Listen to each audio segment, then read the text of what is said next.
This time of year at the city, we're in the midst of budget preparation. We start about September, and we have to have our budget in the end of April.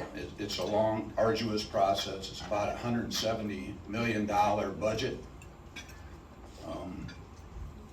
And it is being affected this year by Iowa's newest property tax law, which will restrict growth of each municipality's general fund. The general fund pays for public safety, it pays for cultural and recreational, that means parks and libraries. It pays for the administrative staff of the city. The new law says that if property valuations grow between 3 and 6%, you need to reduce your general fund by 2%. If it grows more than 6%, you need to reduce it by 3%. Last year was what they term here a non-assessment year. There is no rule that dictates when the county assessor can address valuations, but rather than do it every year, most assessors in Iowa do it every other year. And so last year was a non-assessment year. We're still dealing with valuations from really 2.5 years ago, because Iowa's property taxes are 18 months in arrears. And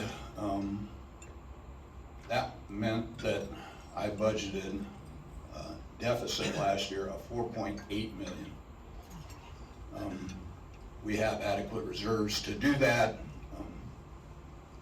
We felt there would be a recovery coming forward, and so then the state legislature put this law in place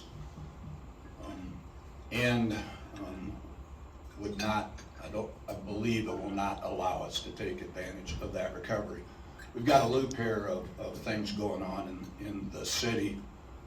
This is not something I heard directly from our state legislators, but I heard it from the lobbyists that work with them on a daily basis. And all the lobbyists that work for the 11 largest municipalities confirm this, that the Iowa legislature wants to reduce local government to only 3 basic services: police, fire, and streets.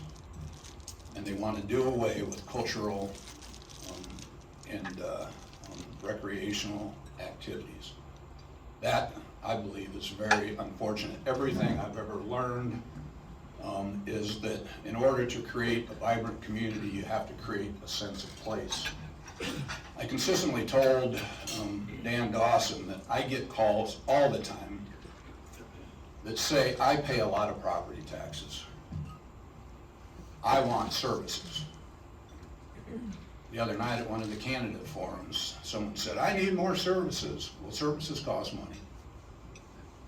I have had, I don't want to be coy, I have had occasionally, and maybe 5 times in the almost 30 years I've been in elected office, somebody call up and say, cut my taxes and cut my services. I can do without the services.